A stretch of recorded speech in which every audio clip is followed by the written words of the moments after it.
first. And Ed Whalen will be at the Coliseum. See you then.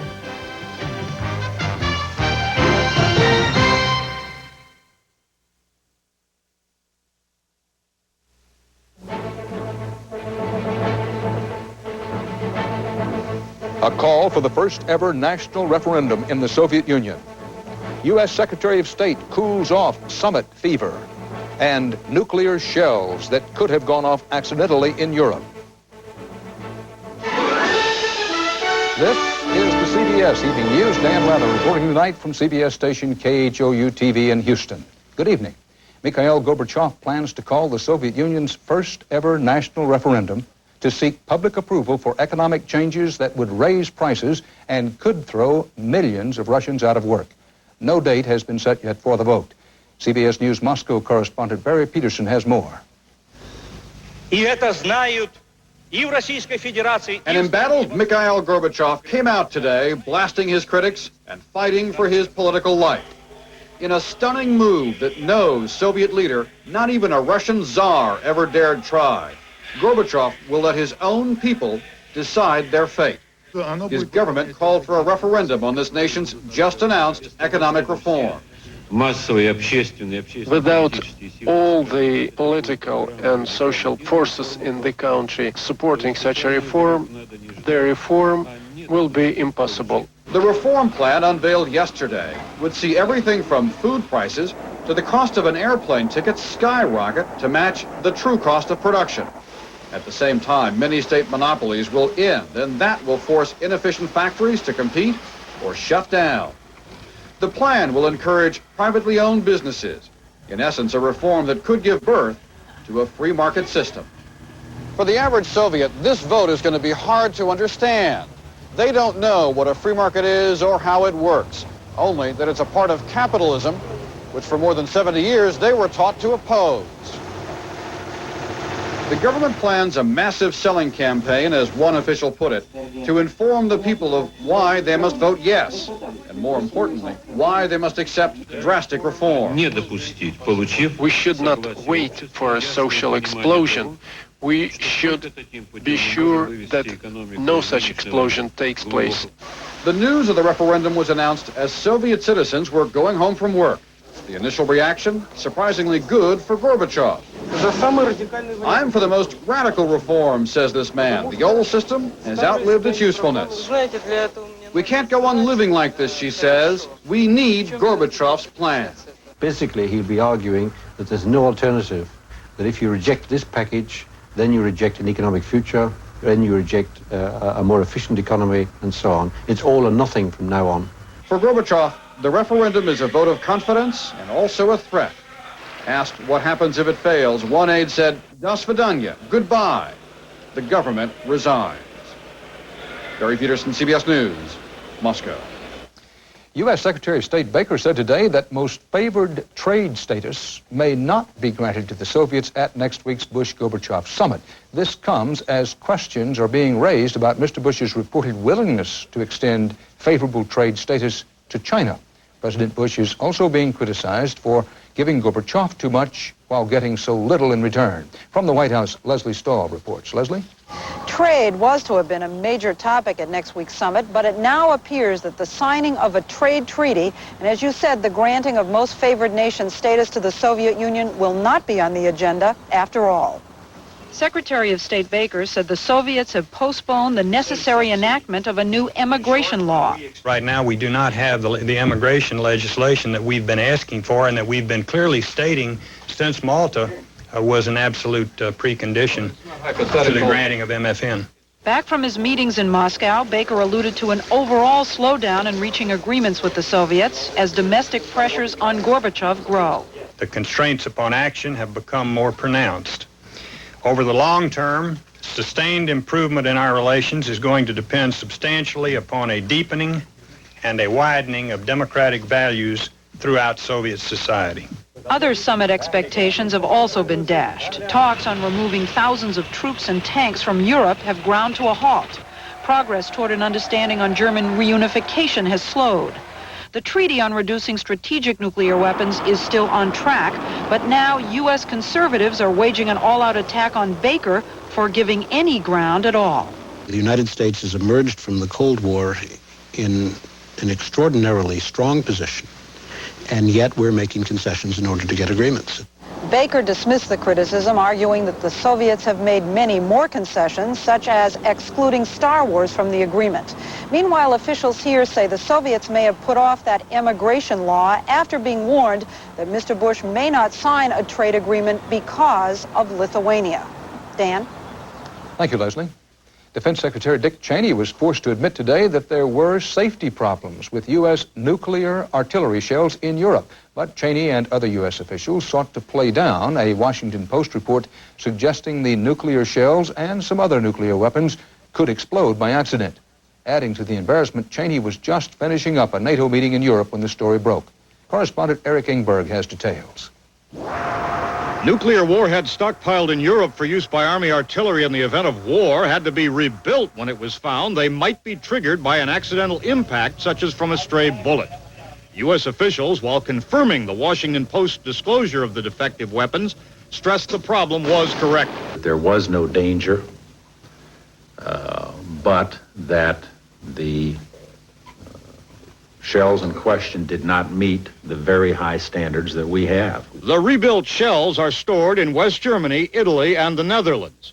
Safety questions have also been raised about two other nuclear weapons, the airborne attack missile SRAM, now being checked out by a special government team, and the multi-warhead missile used on the Trident submarine. The Department of Energy has authorized another look at that weapon's controversial design. The disclosures sparked congressional demands for more information, but little was forthcoming. But I really would caution that we not speak at length in open session with regard to matters of this sensitivity and classification.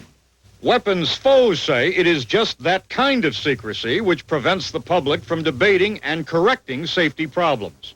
Am I fearful that these nuclear weapons are going to explode tomorrow? No, I'm not. But am I fearful that the system of secrecy covers up so many problems like this? Yes, I am. The foreign policy implications were clear. I imagine that the disclosures today will be received with at least a question mark in Europe. With the Germans debating the future role of the U.S. military there, the disclosure of faulty U.S. nuclear weapons is the kind of news the Bush administration could do without. Eric Engberg, CBS News, Washington. Still to come on tonight's CBS Evening News from Houston, Rita Braver on a step on the long road toward banning automatic weapons. And Bob McNamara on Down Home, Texas, a long way from its big town glitter.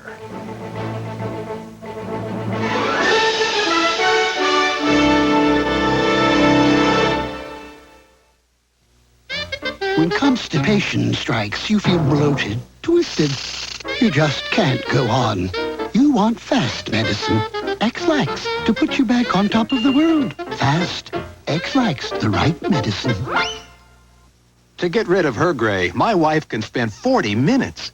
But I discovered the 5-minute hair coloring. The revolutionary discovery called Just for Men from the leader in men's hair coloring. Simply apply Just for Men and in 5 minutes shampoo out. Gray is blended away. The look of my natural color is back in 5 minutes. That was me, and it won't fade or wash out.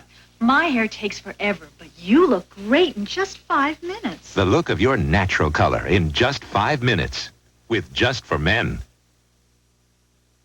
The Volvo 240 does a fine job of surviving accidents.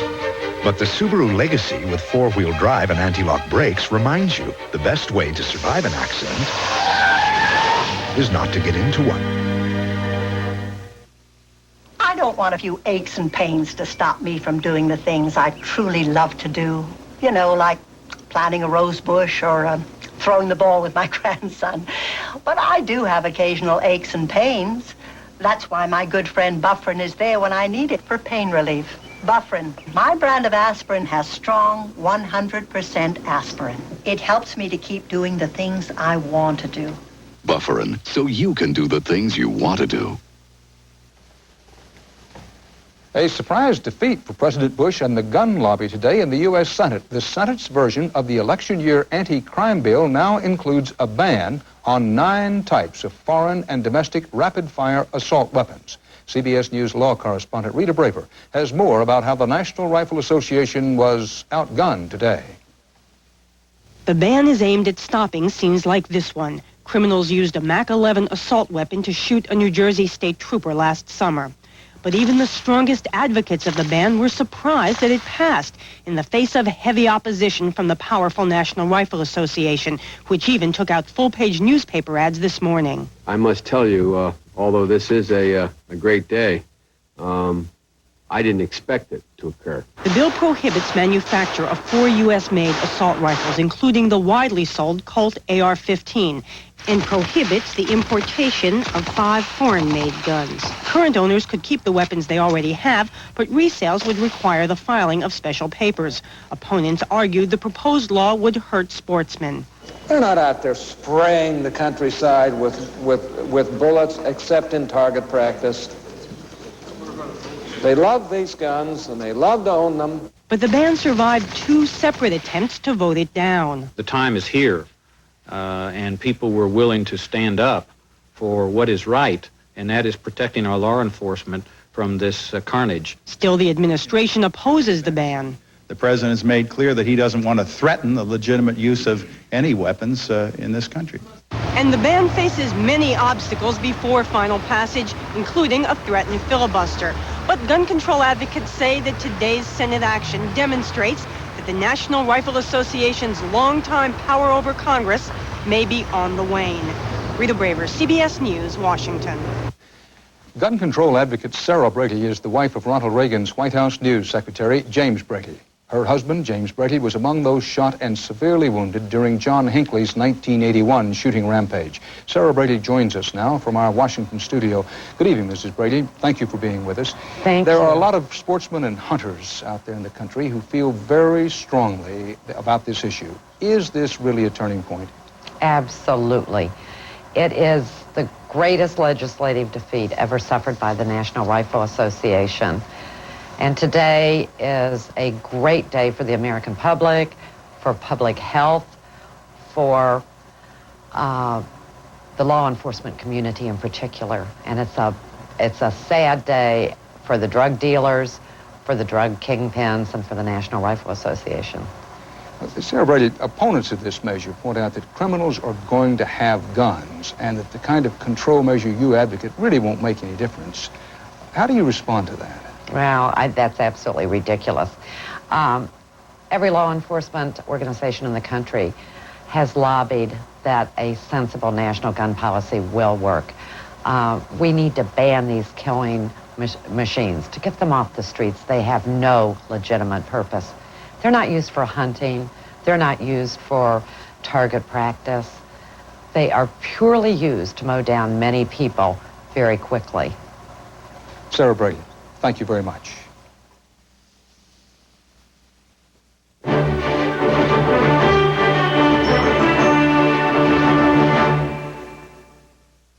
If you thought you had to give up comfort to get a close shave, Norelco says, think again.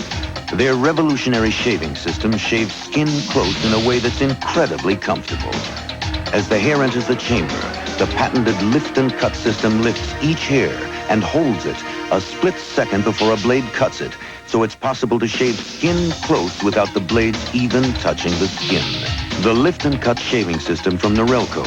We made close comfortable. Now learn to read with Hooked on Phonics. Because Hooked on Phonics is set to music, the right and left brain work together with dramatic reading results. After learning one 18-minute lesson, it's possible to read book one, over 120 pages. So for the beginner or anyone needing reading help, get Hooked on Phonics and learn to read.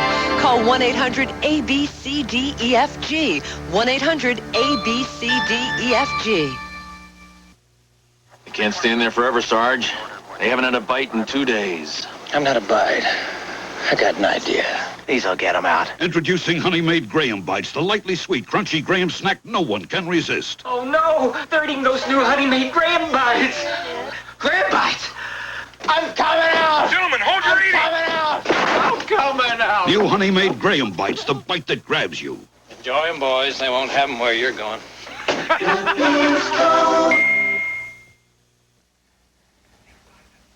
More savings and loan sticker shock for U.S. taxpayers. The Bush administration is again raising the estimate on the billions it will cost you for the mismanagement and fraud bailout.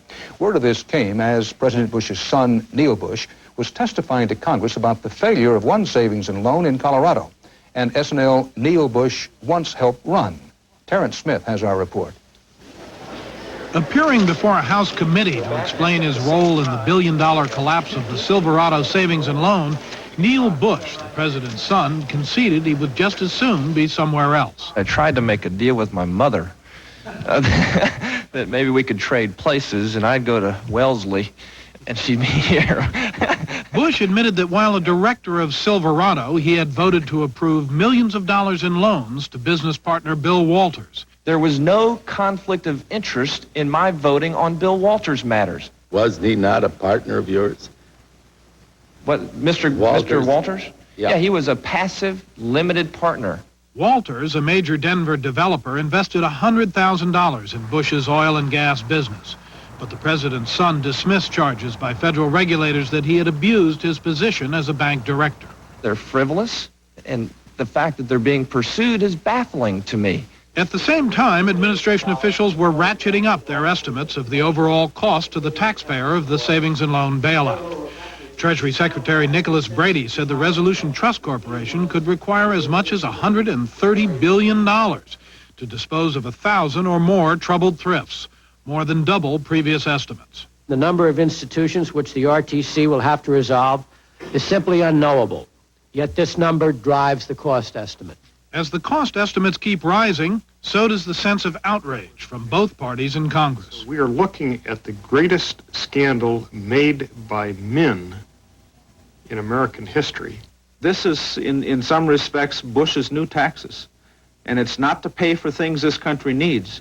It's to pay to bail out the folks that stole us blind. Though there is no suggestion that Neil Bush violated the law, federal regulators have gone into court to obtain a ruling to sharply restrict any future activity in the savings and loan industry. Terrence Smith, CBS News, Washington. A new veto showdown between President Bush and Congress is in the making tonight over the environment. This one is over the much-delayed and much-lobbied Clean Air Bill. At issue is a provision approved by the House today that would create a 5-year, $250 million program to assist workers who lose jobs because of tighter pollution controls on industry.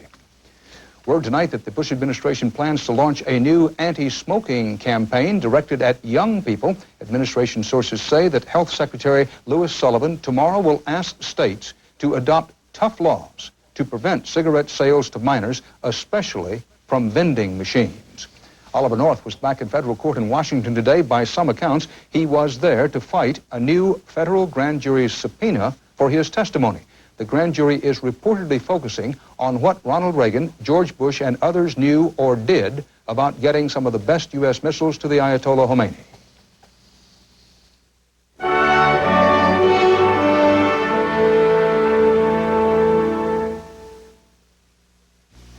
Can a healthy diet, including Mazola, bring cholesterol down? Here's living proof. When I found out my cholesterol was over 200, I got nervous. So I cut back on saturated fats and cholesterol and used Mazola. A clinical study showed that a lower-fat, lower-cholesterol diet, including Mazola, reduced cholesterol an average of 17%. With Mazola's help, I got my cholesterol down. I can live with that. Mazola. Together we're beating cholesterol. Jake and Blake awake to Kellogg's Oat Bake. Jake? Yes, Angel Cake? Why is it milk you forsake when you partake of oat bake? I love oat bake straight. Does that aggravate? No, my little potentate. May I demonstrate? How considerate. Raisins, nuts, and spices predominate. So you appreciate? Well, I didn't anticipate that a cereal straight would taste so great. In milk or straight, Oat Bake tastes wonderful. Huh? I mean great. Oat Bake tastes great. First rate. Ray, step up to the mic. The toughest opponent I've ever run up against. How about you, Steve? Step up to the mic. Kept me on my toes the whole time. Hey, it took some fancy footwork, but I did. They cured their athlete's foot by stepping up to the mic. Micotin. Only Micotin cures athlete's foot with miconazole. See how it cures while it cools? Nothing's more effective. So step up to the mic. Winning feels great, right down to my toes. Step up to the cure. Step up to the mic. Micotin. Secretary of State Baker, acting on behalf of President Bush, stunned Israel today. He reversed a long-standing position and said the United States now is willing to discuss the idea of sending UN observers into Israel's occupied territories. That idea comes from Yasser Arafat and the PLO in reaction to the latest wave of trouble in Israeli-held territories. Bob Simon in Israel has our report. Baker walked to the podium with a statement which sounded tentative and harmless, which was in fact explosive. Number one, we would be prepared to discuss the question of UN observer team if that indeed comes up at the UN Security Council session. He was talking about sending UN observers to the occupied territories. The question will come up. Arafat has said he'll bring it up at the UN Security Council session due to convene Friday in Geneva. Palestinians here have called on the UN to protect them from Israeli forces. At least 20 Arabs have died in Gaza and the West Bank since this round of violence began on Sunday. Baker's bombshell landed in the middle of Israel's national evening news program. Within minutes, Prime Minister Shamir spokesman Avi Pazner had a reply. We will ask the U.S. to oppose any such resolution, he said, because it would constitute an interference in Israeli internal affairs. When asked what Israel would do if the UN passes such a resolution, Pazner replied, "We will never accept it." Baker knows that, so why did he bring it up? The answer, according to well-informed Israelis, is that the administration wants to shock Shamir into recognizing the consequences of not moving forward in the peace process, of defying Washington in other ways, especially by building new Jewish settlements in the occupied territories. Baker feels he has a free hand in getting tough with Israel, according to sources here, because he believes that Israel's support in Congress and in the American Jewish community is not what it was. Bob Simon, CBS News, Tel Aviv. Canadian truckers blockaded commercial border crossings today to protest allegedly unfair competition from U.S. truckers. The biggest backup was at the bridge between Detroit and Windsor, Ontario. The Canadians say they can't compete under terms of last year's free trade agreement. Some U.S. auto plants depend on parts brought in from Canada, but so far, little effect is reported. The boxing world tonight is mourning one of its hardest and most crowd-pleasing punchers, Rocky Graziano, who died last night at 71. Graziano won the middleweight title of the world by knocking out Tony Zale in the second of their 3 ferocious fights. He lost it when Zale returned the favor 11 months later. One last title chance in 1952 was ended by Sugar Ray Robinson. Graziano carved out a second career on television.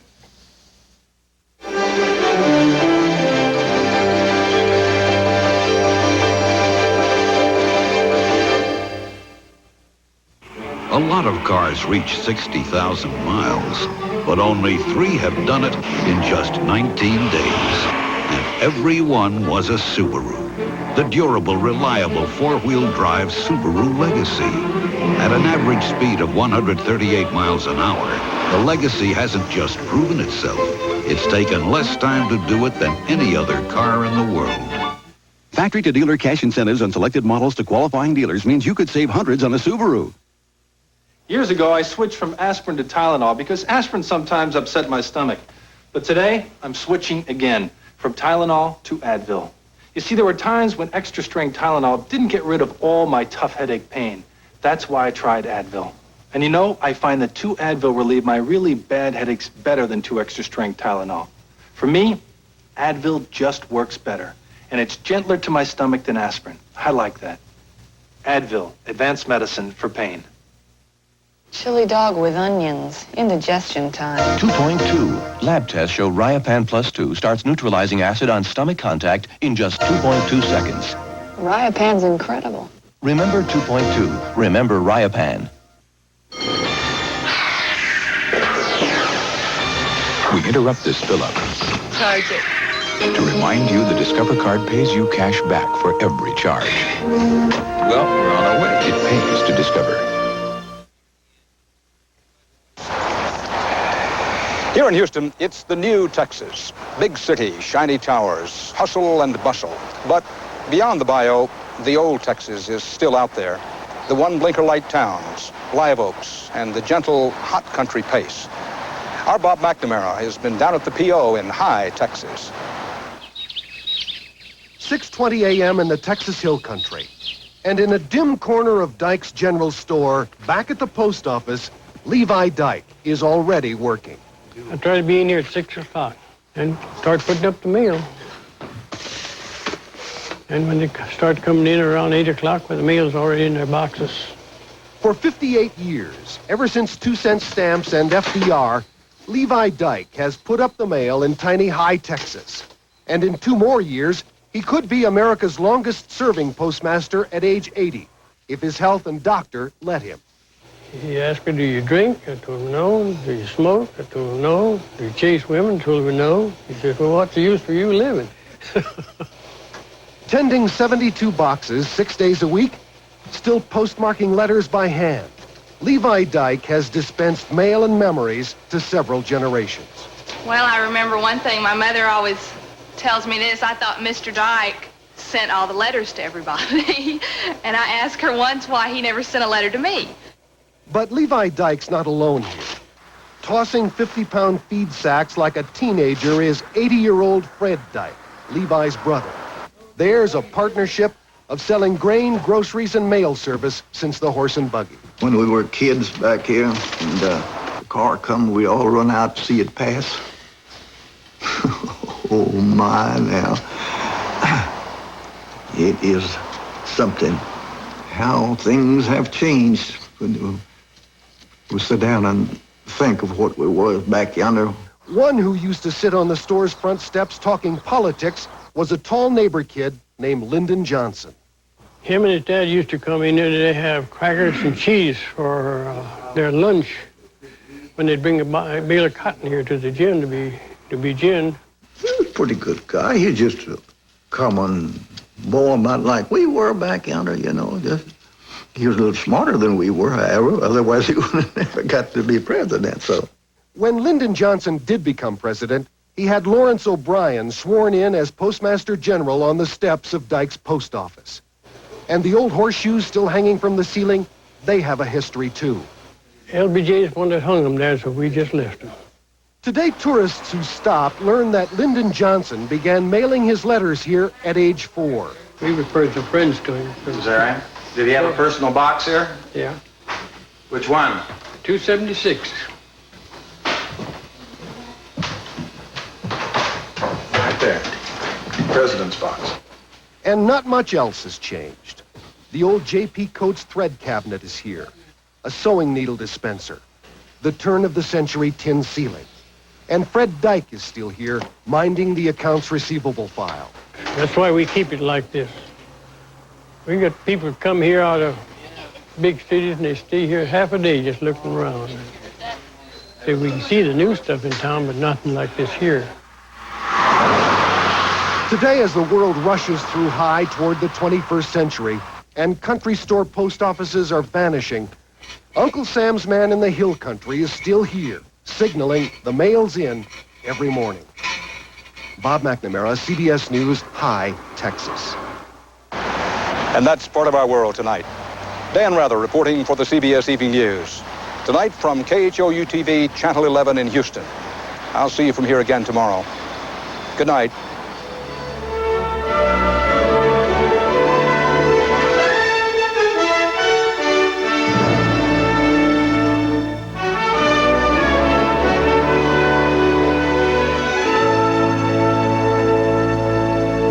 Tomorrow on CBS This Morning, Marla Maples. She's the woman everybody's talking about. And tomorrow, she's doing the talking on CBS This Morning. This is CBS.